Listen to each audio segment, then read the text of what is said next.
Hello everyone.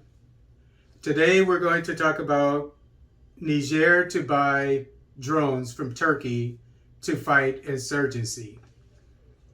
The information is taken from Journal du Niger, Army Technology, and Air Force Technology.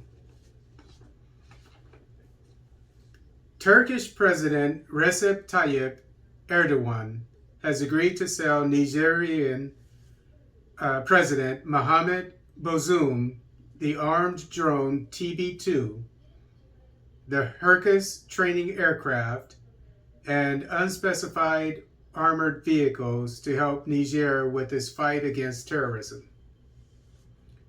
On 16 November, 20 civilians were killed by suspected insurgents in Bakarat in Tahua region in western Niger near the Malian border. In early November, 69 civilians, including the mayor, were killed in Bani Bangu in Talaberi region near the Mali border by suspected insurgents. The area known as the Three Borders, where Burkina Faso, Mali, and Niger meet, and Tahua, are two immense regions prone to attacks by Al-Qaeda and the Islamic State since 2017. The Bayraktar TB2 drone, it's a medium altitude and long range, that is MALE for short, tactical unmanned aerial vehicle, UAV for short, used by the Turkish armed forces. The TB2 is ideal for reconnaissance and intelligence missions. Reconnaissance missions, in case you didn't know, is before a unit goes out to an area. Intelligence missions, as you well know, are when you're already out in that area. The TB2 has a 100 horsepower engine that powers a two-bladed variable pitch propeller. The TB2 has a range of more than 150 kilometers, 93 miles, and can fly at a maximum altitude of 8,239 meters or 27,030 feet. It has a maximum speed of 222 kilometers per hour or 138 miles per hour and endurance of 27 hours. So it can last for a whole day in the sky doing reconnaissance and intelligence missions. So this is going to be a great help to the Nigerian military when it comes to looking for and killing insurgents. 138 miles per hour is, to me, it seems pretty fast for a drone. Now, the TAI Hercules basic trainer aircraft. TAI Hercules is a primary and basic trainer aircraft. TAI Hercules is a two-seat, single-engine, turboprop aircraft. TAI Hercules is used for basic pilot training, instrument flying, navigation training, and weapons and formation training missions. So it's a basic plane that the military uses to train its pilots, and basic training for their Air Force, and for training for when they go out to the field. They use this plane, which isn't the most expensive. Obviously, it's not a jet, so it doesn't cost a lot to fly.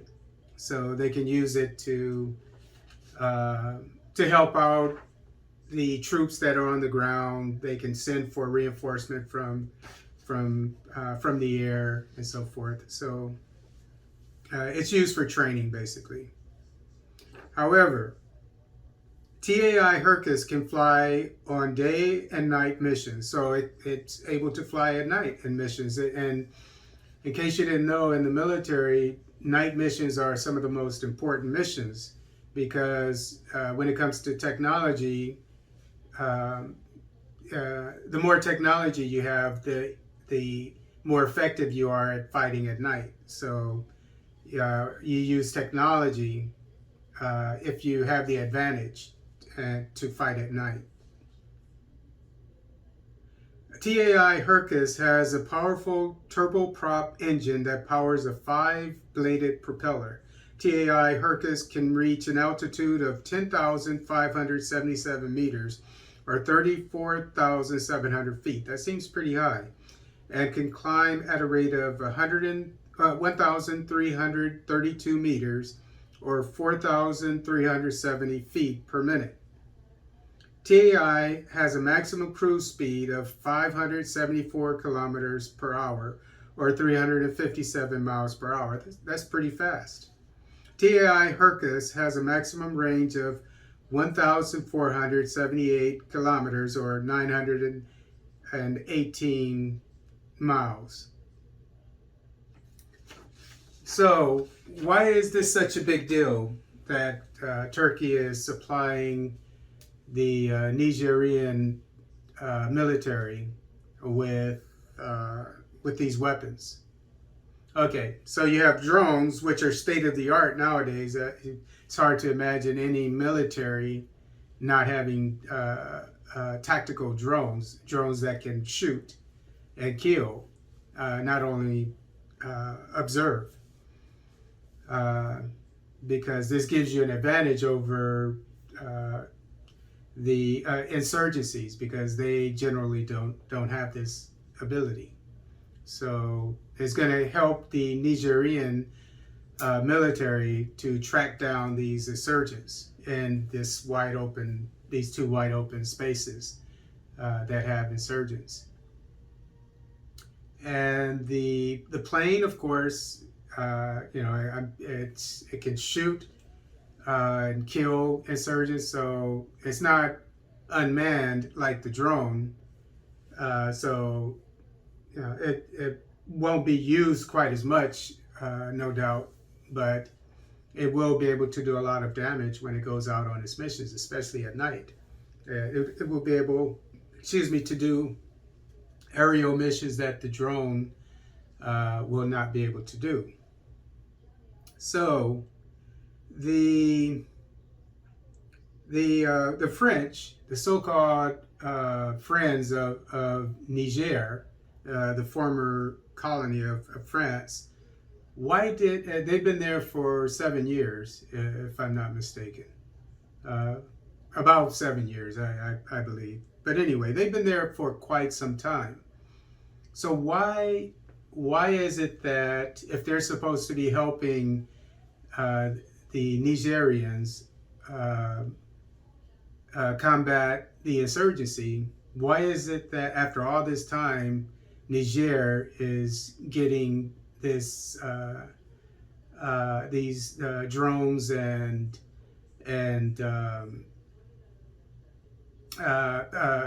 airplanes? And I didn't go over I mentioned it in the beginning, but since it doesn't say exactly what kind they are, but armored vehicles. I mean, which are, I definitely don't want to miss going over this, but armored vehicles are very important when it comes to fighting the insurgency, because it's not just, because of the IEDs, the roadside bombs. If you go out there in a regular truck, you're vulnerable. But if you have an armored vehicle, then it will help you to protect yourself in case you get hit by a roadside bomb or IED. So all this equipment is extremely important. This is going to be a major boost for the Nigerian military. And again, why does Niger have to get this materiel from Turkey, since France is supposed to be helping the country out? The reason why is because the West doesn't want to send or sell the weapons that are needed to fight the insurgency. But you have all these French troops, but they don't want to send weapons. But yet the insurgency is still going on. But you have Turkey, which is sending weapons, materiel, but no troops.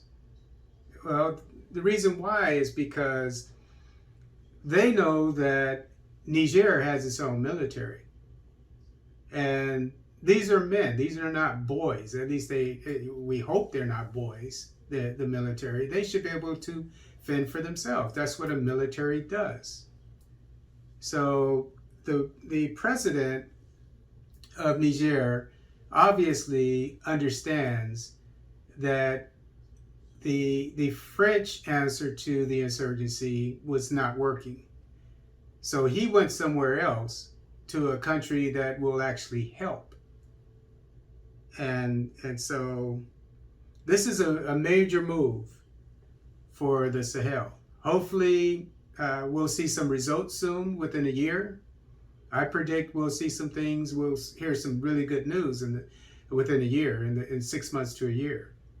And I'll keep you informed about it. And we'll see how this might have a bearing on the neighboring countries like Mali and Burkina Faso.